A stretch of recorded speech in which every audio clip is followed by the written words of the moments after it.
Lux presents Hollywood.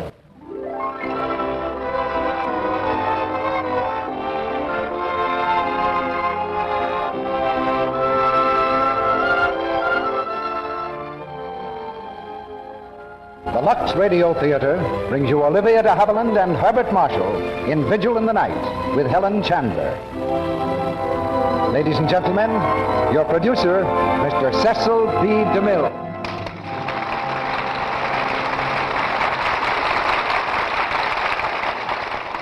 Greetings from Hollywood, ladies and gentlemen. When you or I enter a hospital, we generally are more anxious to get out than we were to get in. And that leaves us no time to look for a story. It may not even occur to us that the hospital contains a story.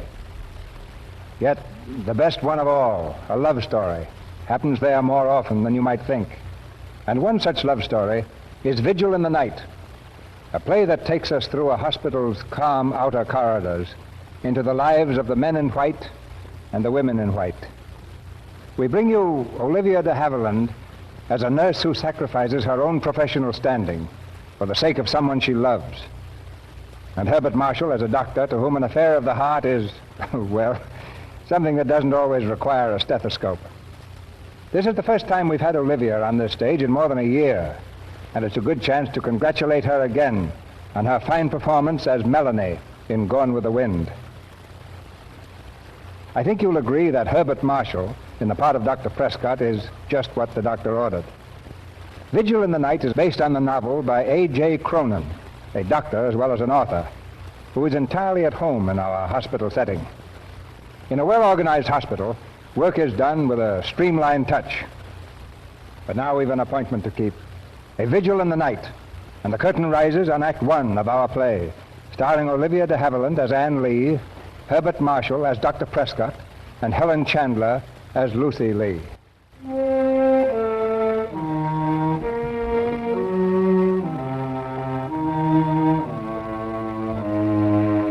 The isolation ward of the Shirham Hospital in England, a few hours before dawn.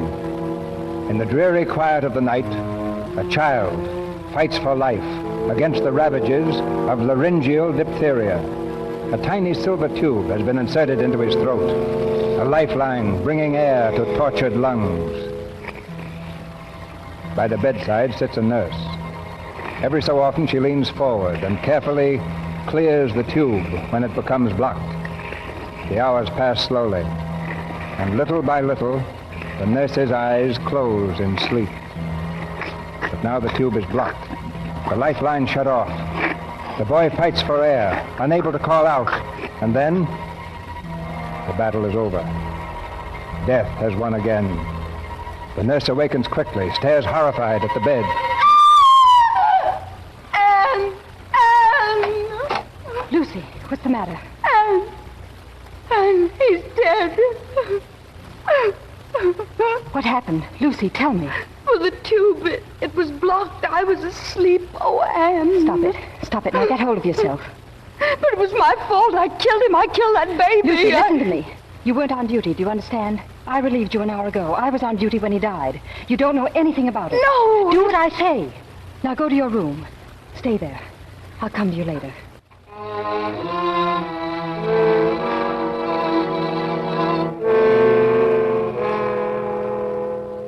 Come now, nurse. I expect to be answered. I must know how the tube became blocked. Were you the nurse on duty?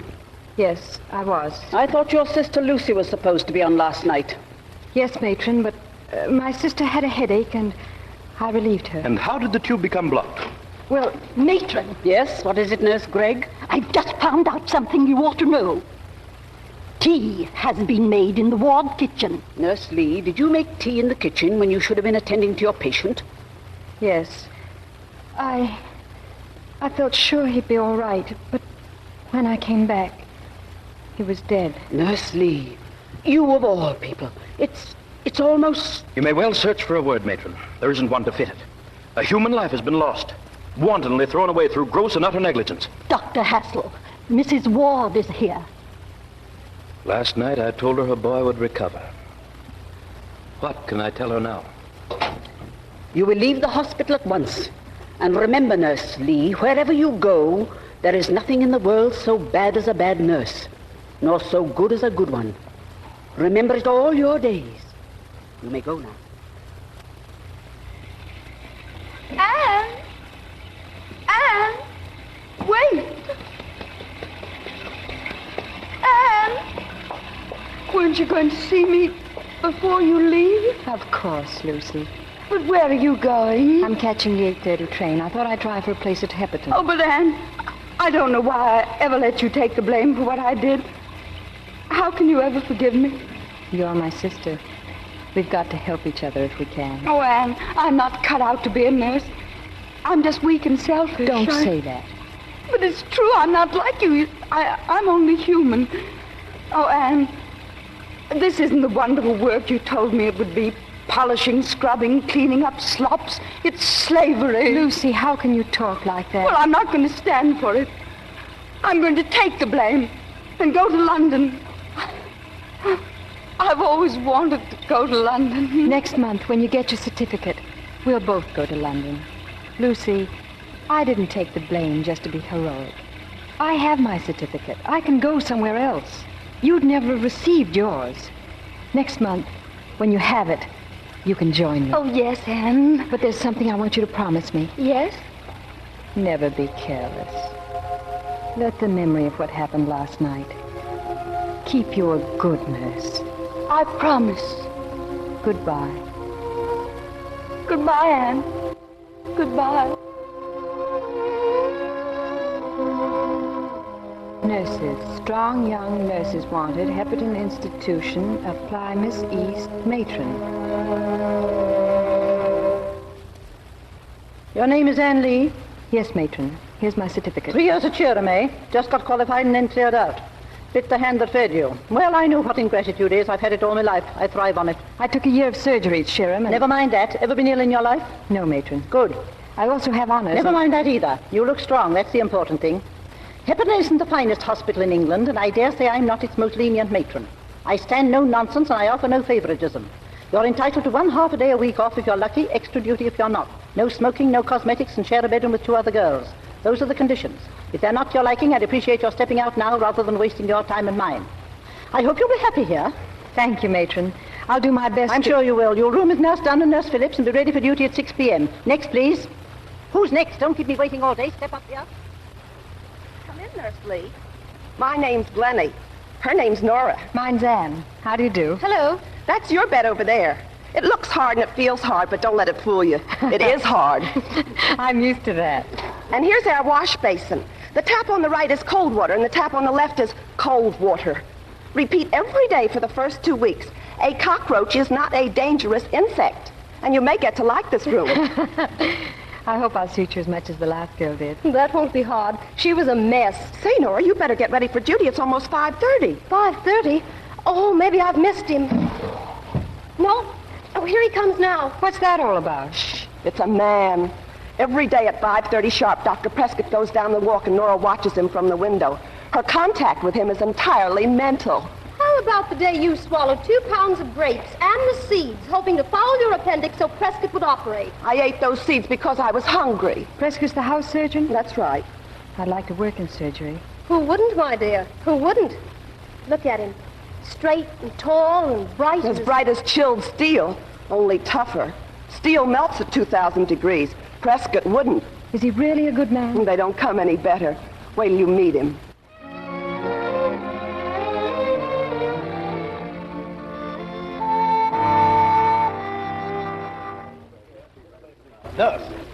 Nurse, Yes, doctor. didn't you hear me call the first time? Yes, sir. I was taking a temperature. I'm Dr. Cayley, the resident medical officer. I have things to do, you know, and I can't stand around waiting for nurses. You won't have to wait for me, Now, sir. no impertinence. Take these X-ray plates into Dr. Prescott. At once, please. Dr. Prescott? Yes, sir. Dr. Prescott? Just a moment, please. All right now, Johnny. Walk over there to your father. But I can't walk. But I say you can, Johnny. You can walk. All you need to do is try. Now, come on. I can't. I can't. Oh, yes, you can. Now, you look here. I got a surprise for you. See what's behind the screen, Johnny? A train. It's yours, Johnny. Now, walk over here and play with it. Come on. A train. Come on, Johnny. It's mine? All yours. Come on. Mine? A train. That's the boy. That's right. Keep going. Fine. Doctor, he's walking. God bless you, Doctor. It's all right. I think he's going to be all right now. It's wonderful. It's wonderful. You can take him home now. Good morning. Come, Johnny. Come along, son. Look, Daddy, my train. Well, nurse, what is it? Oh, these plates from Dr. Cayley. Oh, yes, let me see them.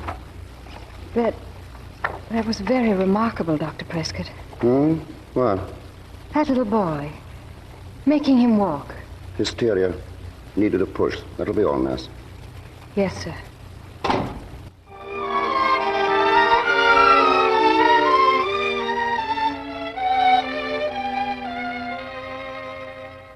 Hello. Hello, surgery. Get the theatre ready at once for an abdominal. Matthew Bowley's coming in. Acute appendix. See that everybody's on the alert. Nurse Wilde, clear the private ward near the solarium. Mr. Bowley's coming in. But, Matron, Mr. Hall's in there. Move him. Give Mr. Bowley a special nurse the moment he arrives. Yes, Matron. What's the rush, Wild? It's a sensation. Matthew Bowley's appendix backed up on him. We're operating in the theater. Matthew Bowley? Who's Bowley, Glennie? He's the chairman of the board that runs this place, and he has all the money in Manchester. It's a wonder they bring him to a hospital like this. Prescott, that's why. Prescott's going to operate. Let's go and watch. All right, but I once coughed while Prescott was operating. I might do it again. Come on, I've got to see Prescott work. No talking in the gallery, please. The patient is ready for you, Dr. Prescott. Scalpel. Scalpel. Swab. Swab. How is it, Prescott? Gallbladder is chronically inflamed. Have to do a complete resection. Scalpel. Scalpel.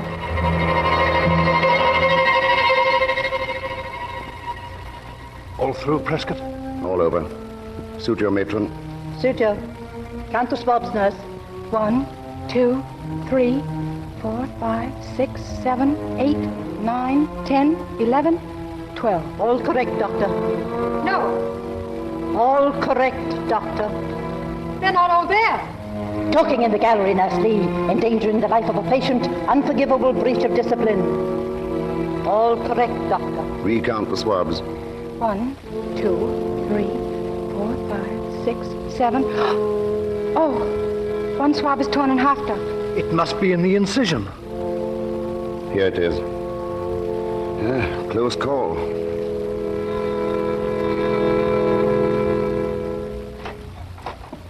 Come in. Come in, Miss Lee. Did you send for me, Mr. Bowley? Good evening, my girl. I'm glad to see you. This is my son. Hello. What's your name? Matt Bowley II, in Roman numerals. How do you do, Matt Bowley II in Roman numerals? My name is Ann Lee. How do you do, Ann Lee? Yeah, now, run along, son. Sit down, nurse.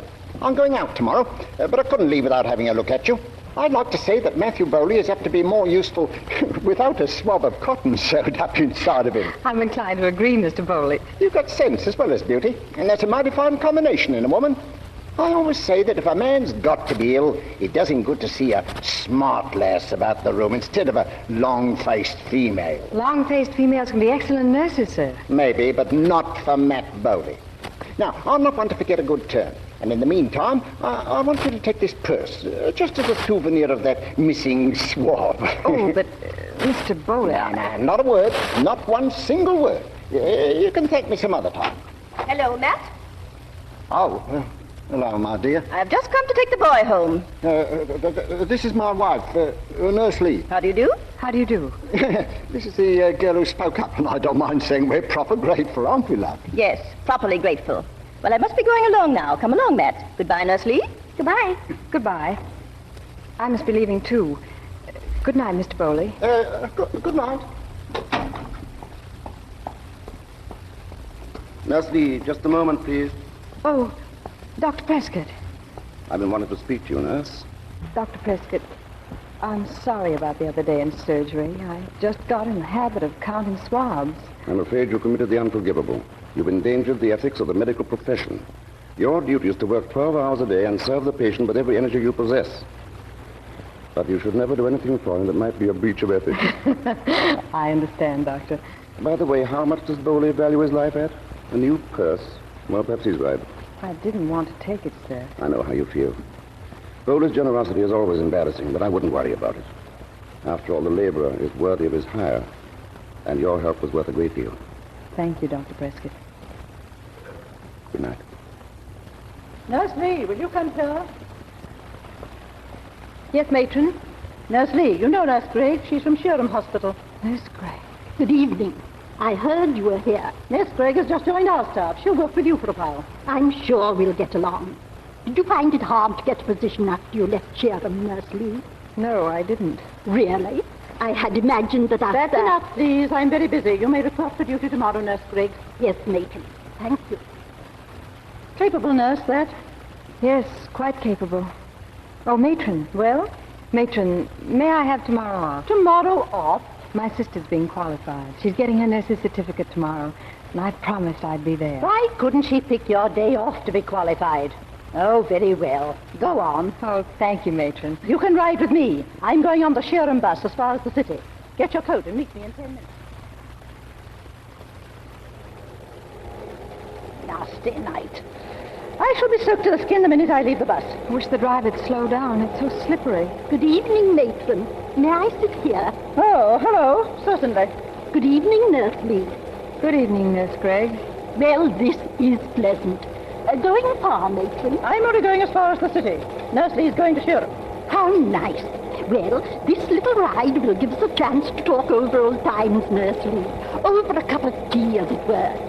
Tell me, Nurse Lee, do you still crave tea and toast in the early morning? It does help one after a long night's duty, doesn't it? Yes, it does. You know, after you left, we had quite a few cases of laryngeal diphtheria, like that little boy you nursed. Remember? Handsome little boy, wasn't he? Yes, he was. So you're going back to Shirham. I should think that after what happened, Well, what happened? Well, matron, I feel that it's only right I should tell you that in the hospital one night...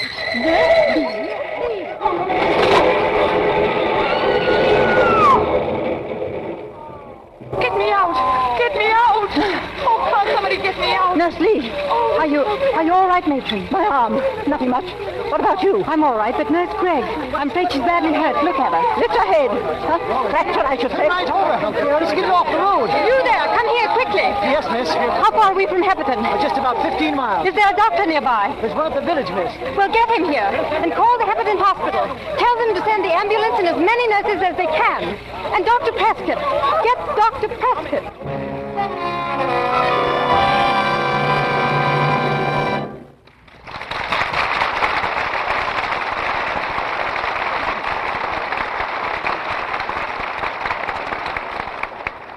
You have just heard Act 1 of Vigil in the Night with Olivia de Havilland, Herbert Marshall, and Helen Chandler.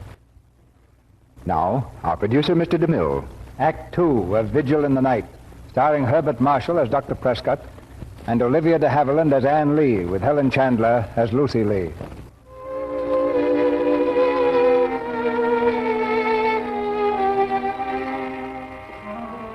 Far into the night, Nurse Lee and Dr. Prescott worked side by side over the injured.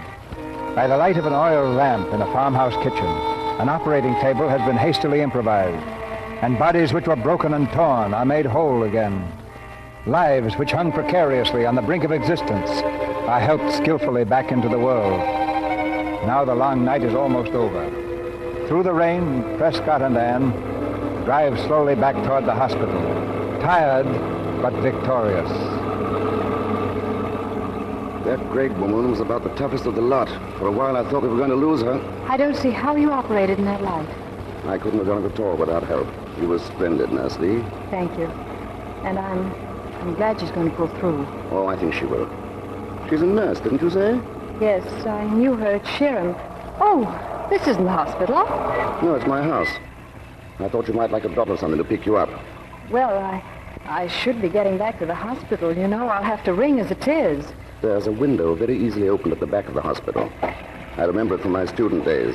Not that I ever used it, of course. Hurry up, you'll be soaked. Good evening, Mrs. Merchant. You still up? You forgot your key. Oh, did I? Go in, Nurse Lee. Here, let me take your things. This is Miss Lee, Merchant, one of our nurses. How do you do? Mm-hmm. We'll have some sherry, please, Merchant. There's your tea on the table. Well, in that case, we'll have another cup. All hours of the night. No rest for anybody. Can't be a decent body, keep decent hours. Mrs. Merchant wishes to point the fact that I'm not in the habit of entertaining the nursing staff of the hospital. Here's the cup. Don't stay too long, please, Miss Lee. He has little enough sleep as it is. And don't let him start telling you about the new hospital, or you'll be up all night. Oh, go to bed, Merchant. We won't want anything. I inherited Merchant of the house. My mother left her to me in her will. Sugar? Thanks. Dr. Prescott, what did she mean by new hospital? Oh, Merchant's ears are too big. Nothing at all. She meant a new hospital for hepatins. She's right. Things are pretty bad. How do you mean? Oh, there's so much for everything else and so little for the sick. Huh? A very short but able description of things at Hepperton. We're working with outmoded equipment all the time. I've been fighting for a new and adequate hospital. I've argued, reasoned, and begged. This is an industrial community. More accidents, more occupational diseases, increases of infections due to the crowded areas. If you'd ever seen them die like I have, you'd argue and reason and beg too. And all with no result. And why? Because of one man, Matthew Bowley. All I get from him are promises. Promises and evasions and discussions of costs. Oh, well. Maybe I ought to save all this for the committee meeting instead of boring you with it. Well, shall I take you to that window yet? Please. And you're going to get that new hospital. I know it.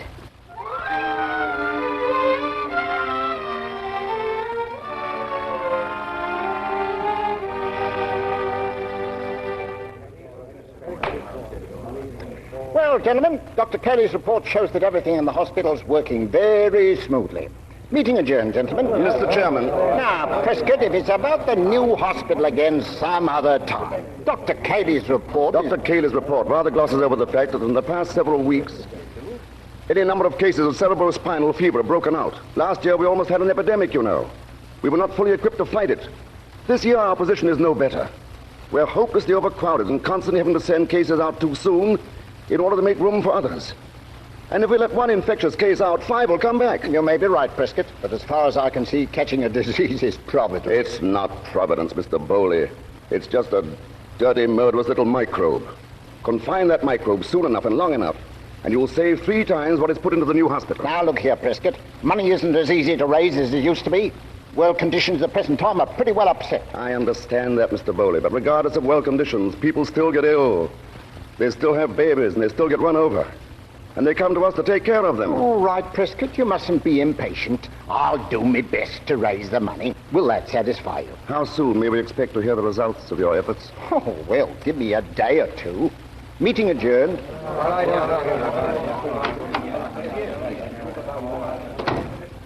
Good morning, Nurse Lee. Good morning. Matron said you wanted to see me, Mr. Bowley? Yes, that's right. Sit down. Mr. Bowley, I must get back to my work as soon as possible. You know, that's a fine spirit. A clever girl like you would have a real chance. Now, the hospital's a dog's life. You should start a private home. There's pots of money in it if you have the proper backing. It's very easy to say, sir. Would you ever think of applying to Matt Bowley? Why, no. Why not? I'm a very wealthy man, and it gives me great pleasure to lend a helping hand to a good cause. Well, there's no better cause than hepatins, sir. Anything you'd give me could be far better used by Dr. Prescott for his new hospital. Ah, you too, eh? That Prescott must certainly have a way with the girls. Nonsense. He just happens to be a wonderful doctor. A great doctor. I'm sorry, my dear, but when I take a liking to someone, I'm a jealous little devil. And I've taken a liking to you. I'm afraid I'll have to go now. Oh, no, please. I only meant that I want to help you. Mr. Bowley, if you really want to do something, why don't you help Dr. Prescott? Conditions in Hepperton are appalling. Would you really like me to help get Prescott's hospital for him? Yes, very much. Well, we'll see what can be done. You don't know how much it'd mean to him, Mr. Bowley. Oh, Anne, don't you think you ought to stop calling me Mr. Bowley? My name's Matty, you know. Matt for short. I'm a very lonely man, my dear. I've hesitated to speak about it before, but, well, you can see for yourself what the missus is. No. I'm not saying a word against her. I'm as loyal as any man could be. The fact remains, I need younger companionship, A little lady friend, as you might say. Do you mind if I come in? Why, Martha. I've been standing just outside the door. Martha, Don't bother to explain. As for you, young lady, the first time I clapped eyes on you, I knew what you were up to. Mrs. Bowler. You take advantage of a man's illness to worm your way into his affections and steal him from under his wife's nose. Now, look here, Martha. Be quiet. all of it- What kind of a fool are you to be taken in with such a baggage as that? She and her precious Dr. Prescott. He couldn't worm enough money out of you, so he put her on the job. Mrs. Bowley, Dr. Prescott had nothing to do with it. That's enough from you. I'll ask you to leave. I'll have my say with the matron, and you'll find yourself out of a job, m'lady.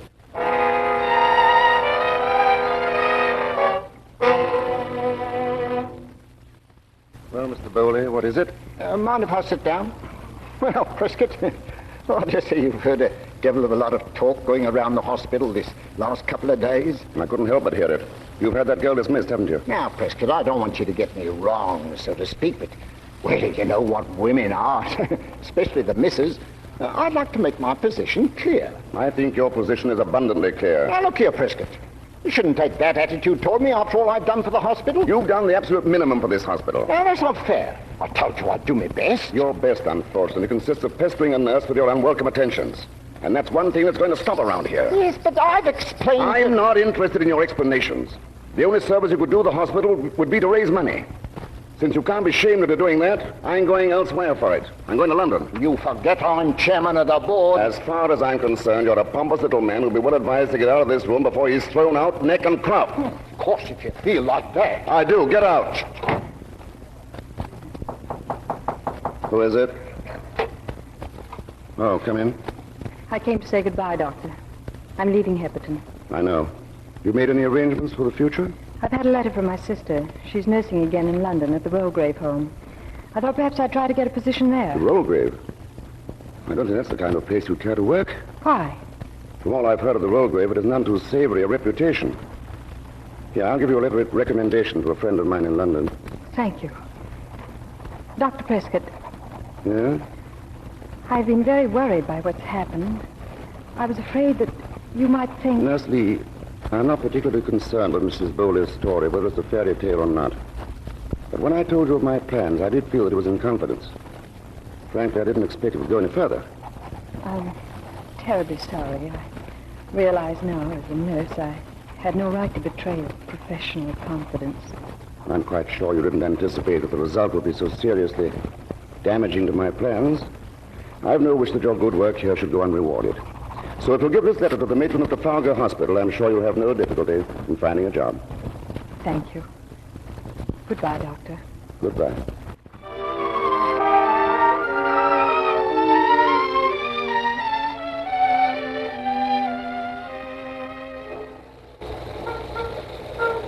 Suicide in nursing home. Actress beats death. Paper, paper. Officer. Morning, miss. Officer, could you please direct me to the Rollgrave home? It's a hospital. The Rollgrave? Closed, miss. They won't let you in there. Closed? Why? You'd better buy a newspaper, miss. It'll tell you all about it. Death in Rollgrave home. Nurse held for questioning. Boy, give me a paper. Here you are, miss. Paper, suicide. The police are holding a nurse for questioning at the coroner's inquest. The nurse is Miss Lucy Lee of Shirham. Lucy!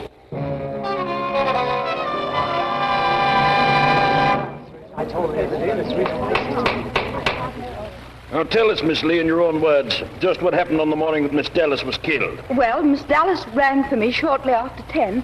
She seemed nervous, and I gave her the usual injection of Masonal. You say the usual injection. In other words, you'd been administering the narcotic to her since her arrival at the home. Well, yes, Dr. Andrews left orders for her to give me 1 grain whenever she seemed nervous. I see. So we are to understand that you administered the drugs without the knowledge of Mrs. Sullivan, the proprietress of the home? Well, no, not exactly. I'm sure Mrs. Sullivan must know whenever a patient is given a narcotic. What happened after you administered the Masonal? Well, I left the room to sterilize the hypodermic, and I suddenly heard a shriek. I ran back, and Miss Dallas wasn't there. I heard a commotion outside and ran to the window. You looked out and you saw the body lying on the pavement. You're excused. Next witness, Mrs. Sullivan, please.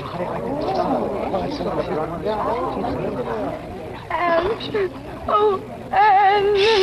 It's all right, Lucy. Sit here, dear. Yes, what are they going to do to me? Nothing, Lucy. They can't do anything. Yes, but I gave her the drug. I gave it to her. Lucy, it's Dr. Prescott. Well, how's it going? We can't tell yet. This is my sister, Doctor. They say that she... Yeah, I know. I've read about it in the paper. Have they questioned the Sullivan woman yet? She's just been called. Excuse me, I want to get permission to do a little questioning myself. See you later. And what is he going to do? I don't know. But I think he can help us. You are Mrs. Henrietta Sullivan, proprietress and matron of the Royal Grave Nursing Home? That is so. How long have you held this position? For the past 2 years. But I should like to say now that I had no idea the drugs were being administered to the patients by Dr. Andrews and Nurse Lee. Am I to understand you were not familiar with Dr. Andrews? No, I was not. Oh, I'd heard of him, of course. Unfortunately, Dr. Andrews cannot be located. Is there any further light you're able to throw on this fatality? I'm afraid not. May I be excused? One moment. May I question the witness, Mr. Coroner? This gentleman is Dr. Prescott of Hepperton, sir. Oh, very well, Doctor. Thank you. Mrs. Sullivan, I believe you testified that you knew Dr. Andrews by reputation only. That is so. Tell me, Mrs. Sullivan, you have other patients in your nursing home, I presume? Under whose care are they? There are 8 other patients, and they are under my care. No, you must understand me, Mrs. Sullivan. I mean, which doctor looks after them? They brought in their own doctors. But surely these questions have nothing to do with Miss Dallas. Would you be good enough to name any doctor brought in by any of these patients? I don't remember for the moment. Well, perhaps I can help you. Was Dr. Andrews brought in by any of these patients? He might have been. You must answer yes or no, Mrs. Sullivan. Well, yes. By how many of them was he brought in? I don't know. Was he not brought in by each and every one of them? Mr. Coroner. Furthermore, isn't it true that you ran a nursing home in Leamington 5 years ago, and that you found it advisable to leave when the local nursing association began to investigate? In other words, Mrs. Sullivan, under the guise of running a nursing home, you have been selling and administering drugs to addicts for at least 5 years. Order, please. Order. You no answer to these charges, Mrs. Sullivan? I'm not on trial. I should like to speak to my counsel. Everything I have said can be substantiated, Mr. Coroner. It'll be a simple matter to prove that the nurse, Miss Lee, administered the drug in performance of her duty and at the express instruction of Dr. Andrews and Mrs. Sullivan. Consequently, no guilt should be attached to her. I'm sure the jury will agree. Thank you for your help, Doctor.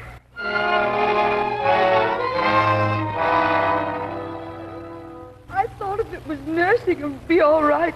But as soon as I started to work there, I knew I was doing the wrong thing. Oh, Anne. Shh, it's all over, darling. You weren't to blame at all. The jury said so. Oh, Dr. Prescott, I don't know how to thank you. Don't try. Exposing Mrs. Sullivan was a pleasure. Lucy, don't, darling. I'm a bad nurse, Anne. After that terrible thing that happened at Sherham, I wanted to do better, but now I'll never get a chance again. You're just not a nurse, darling. I've influenced you wrongly. I should never have insisted. Now, please don't cry. Come on, look up here. That's the girl. You listen to your big sister, Lucy. She's a pretty smart girl. Well, I've got to be getting back to Hepperton. I suppose you heard about the epidemic. No. Cerebrospinal? Yes. 30 cases and more coming in every day. Oh, that's horrible. What are you doing? It's not doctoring they need so much. It's room for the poor devils when they come in. Supplies, isolation, and plenty of the right care all the time. Matron's having a job getting volunteers for isolation. Can't say I blame the nurses much. It's not a pretty disease. Doctor, I'd like to go. No, Lucy. Anne, I'd like to, really. Why don't you let her, Anne? It might be a good opportunity for her to forget all this. No. I want Lucy to stay with me. Oh, but Anne, no decent place in London would take me after this. That's true, Anne. Oh, please, I know I can do it, and do it well. I'm sure you can. All right. I'll go with you. You? But I don't think you... You mean after the way I left, they wouldn't want me? Oh, I'm sure they'll take me back in isolation. I can't do much damage there. Besides, it's my work. It's what I want to do. But, Anne, nursing isn't your entire life, is it? Why, yes. I thought you knew. Oh, of course, I'm an idiot not to have seen that.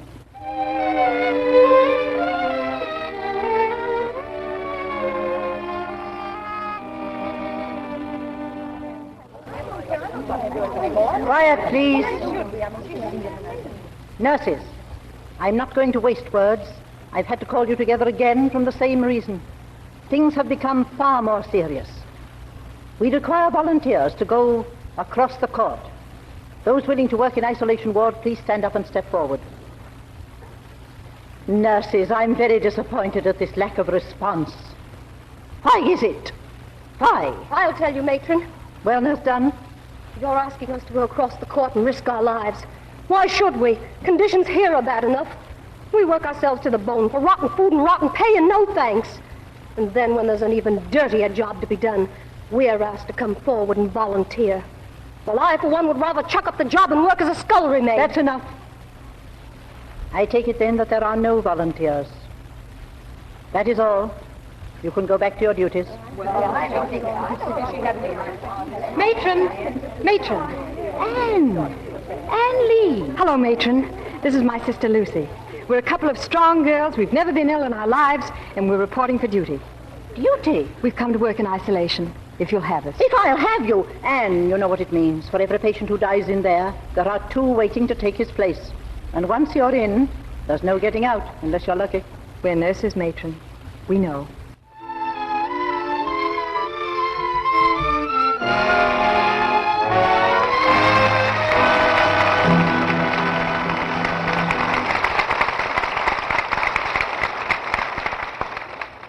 In a moment, Olivia de Havilland, Herbert Marshall, and Helen Chandler will return in Act 3 of Vigil in the Night. We pause now for station identification. This is the Columbia Broadcasting System.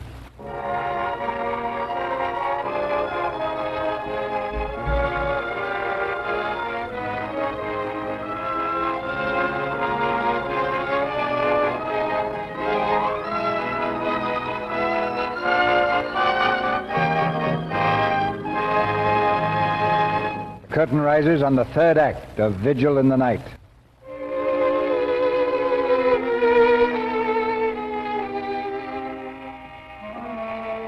The isolation ward.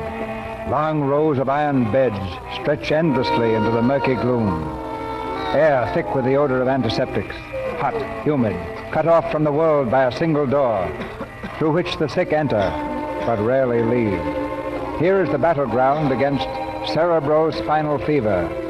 Here Anne and Lucy have taken up the stand against death. This one, he's not responding to treatment, Doctor. I've been watching him. I'm afraid you'll have a bed empty in the morning. Another. That makes 14 since yesterday. And don't you realize what you're up against here? Not by practical experience. Well, you should.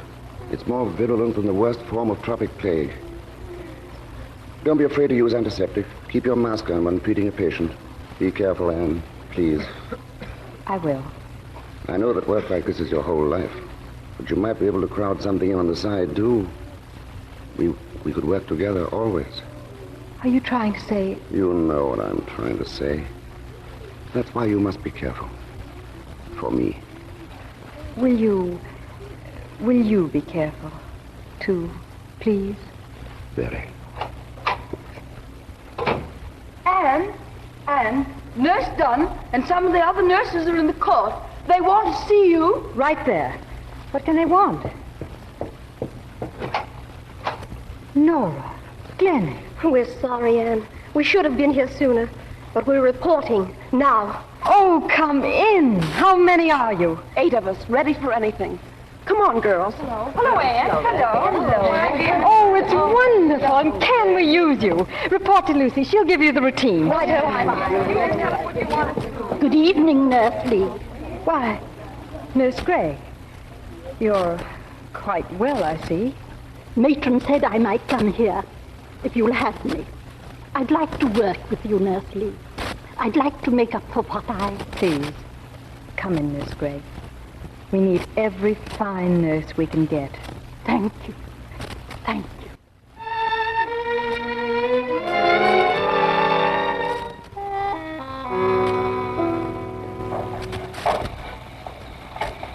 Anne, what's going on here? Haven't you heard? We're building a new children's ward, Matron. Partitions for the beds, windows. We need them badly. Who ordered it? Who's paying for it? I ordered it, and Matthew Bowley will pay. He doesn't know it yet, but I charged everything to him. And when they find out about this and you have to go to prison, we'll all go with you. That's nice of you, matron. But I hope that won't happen until the epidemic's over. Will you please leave now? Really, Anne? Who is matron here? Hepperton is going to need you long after this epidemic is over. And if you're a party to this, you won't be here. I appreciate your consideration, but I lack your confidence. I've already been reading the pages in the nursing journal, headed Situations Vacant. Anne, Matthew Bowley's here. He's coming across the court. Take over the ward. I'll see him. Righto. Good afternoon, Mr. Bowley. You're quite a stranger around here these days. Look here, young woman. I want to know the meaning of these bills. Are those the bills for the work I ordered to be done? So, you admit you bought up half the town and calm as you please sent the bills in for the committee to pay. Certainly. It had to be done. And unfortunately, a nurse's salary is hardly sufficient to finance the expenses for an epidemic. Young lady, you know what you've done is a criminal offense. I only know that people are dying and that other people like you aren't raising a finger to stop it. We needed a new children's ward, and we've got it. And though it probably means less than nothing to you, that room will keep children alive. Oh, I've been insulted enough by you. You won't talk so big when you find yourself behind prison bars, me girl. Would you be good enough not to shout, Mr. Bowley? We have some very sick people in here. Oh, matron, are you in this too? Matron knew nothing of this. I happen to be in charge here, and I'm solely responsible. You're responsible? Yes, I am. Do you hear that, Mr. Bowley? That's the ambulance. They're bringing in another one. We hear it all day long and all hours of the night. Now, don't try to beg the question, young woman. Dishonesty is dishonesty and stealing, stealing. I'm sorry, but you can't... Matt! It's Mrs. Bowley. They told me you were here, Matt. He's got it, the boy. They're taking him in there, in that ward. The boy? What? It can't be. It can't be. They brought him here to this horrible place. I've got to see him. You're not allowed in there. You mean we can't see him? I'm sorry, Mr. Bowley. All infectious cases must be isolated.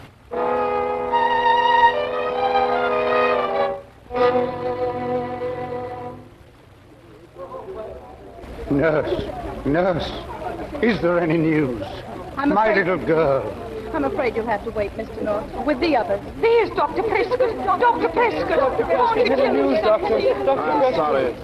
I don't know any more than you. There'll be a bulletin in about an hour. Please be patient, everyone. Prescott, I'm glad you're here.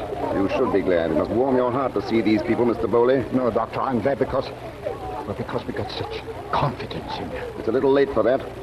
This is the result of your handiwork. You were warned time and time again that this would happen, but you didn't care. We begged you for the means to prevent it, but you blocked us at every turn. Good business. Saved you money. Well, look at those faces. Fathers and mothers of dying children. Pitiful, isn't it? Oh, if only there was some way to make you suffer. To make you feel what... I know, Prescott. My boy's in there. Cerebro? Yes. Oh, I'm sorry. I'll take a look at him. Thank you, Doctor, but look at me, boy. Coming off together, but when his turn comes... All right, Bowley. We'll do our best. Oh, Doctor, did you examine the Bowley boy? Yes. What chance has he got? 1 in 100. Who's on duty here tonight? Lucy. I am, Doctor. Keep a close watch on the boy, Lucy. Use ice packs regularly.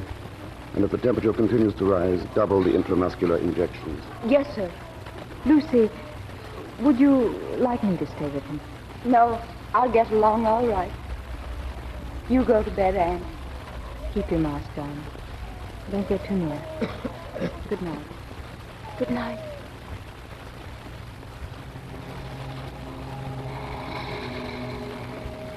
Watch him. Watch him. Change the ice pack. Don't take your eyes off him. Listen to him breathe. Oh, poor little boy. Don't let him die. Oh, he mustn't die. Watch him. Watch him. Count every breath. Is it weaker? Watch him. Oh, remember the other boy. Remember. Oh, what's happened? His breathing stopped. Oxygen. Oh, breathe. Oh, why doesn't he breathe? It's no good. It's no good. Breathe into his mouth. That works. Make him breathe with your own breath. Lucy, what are you doing? That boy has cerebro. His breath is alive with it. Get away. No, don't. Don't breathe into his mouth. You'll get it too, Lucy. Don't. Look. Oh, look. He's breathing again. He's living. He's living.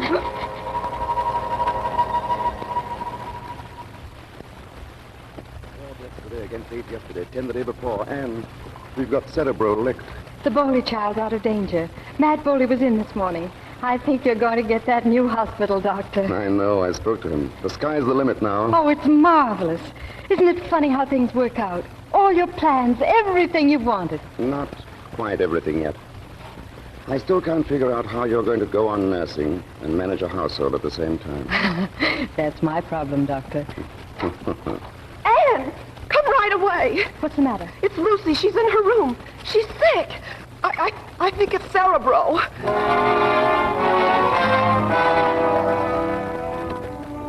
Tell me. You've got to tell me. Anne, this is the hardest thing I've ever had to say. Lucy can't live. Oh, no. She has a fulminant form of cerebro. She won't respond. Anne. Yes, dear. Some water. Here, darling. No, don't try to move. Thank you. And I'm glad I came here with you. I'm not much good now, but You'll be up and working again before you know it. Oh, not this time.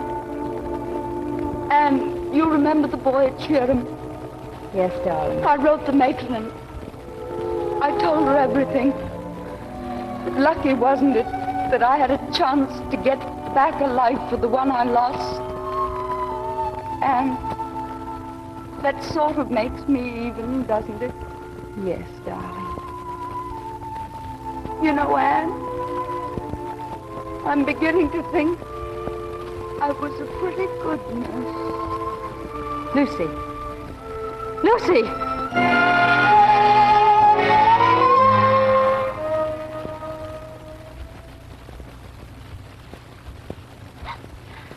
Poor Lucy. Poor darling. And I stood there, helpless. I stood there and watched her die. You'll find Dr. Prescott, the great doctor who wanted you to work with him. It wasn't your fault. You did everything you could. And it wasn't enough. I brought that child back here to her death. She'd have been alive today if it hadn't been for me. Oh, Anne, I've failed you so. No. The years I've worked for knowledge, the years I've studied to save lives, to breathe on a fragile spark to keep it burning. And when the time comes to help someone I love, I fail. I'm helpless. I've learned nothing. I can do nothing. You're wrong. You mustn't be bitter. And it isn't futile. It's glorious. We work for all. Some live and some die. How often we've seen two people, both with the same disease, come into the hospital, both with the same power of resistance. And yet, during the night, one dies and the other lives. It isn't science. It isn't medicine. It's something more. Someone who watches and reasons who is to live and who is to die. It's not for us to be bitter and criticize his judgment. We're here to serve. And if we do it well, we find happiness inside ourselves. The perfect happiness that Lucy knew when she left us.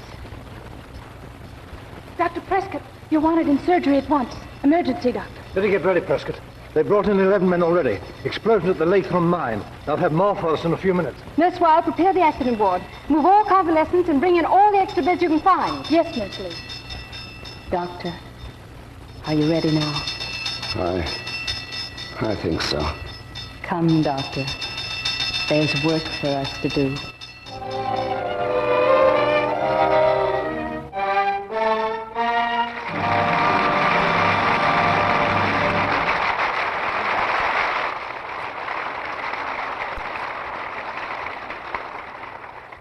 In just a moment, Mr. DeMille returns with our stars.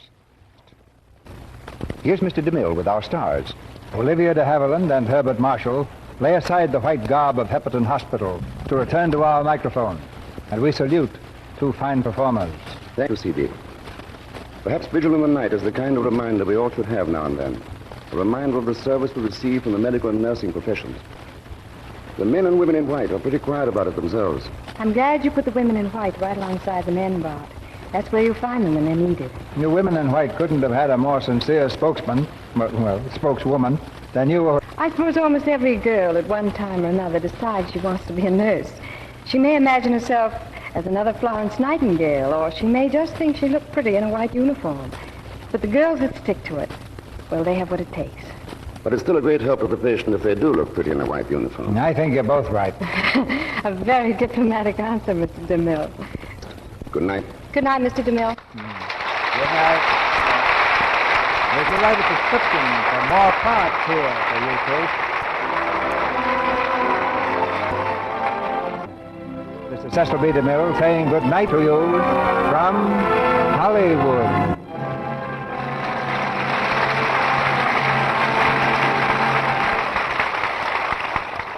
Heard in tonight's play were Frederick Warlock as Mr. Bowley, Ethel Griffiths as Matron East, Inez Seabury as Nora, Eric Snowden as Dr. Cayley, Claire Vidal as Mrs. Sullivan, Lou Merrill as Coroner, Helena Grant as Nurse Gregg, Marie Blake, Gloria Gordon as Mrs. Merchant, Lee Congdon as Nurse, and Thomas Mills, Dick Ryan, Douglas Scott, Joe Penario, Paul Hilton, and Wong. Our music was directed by Louis Silvers, and your announcer has been Melville Ruick.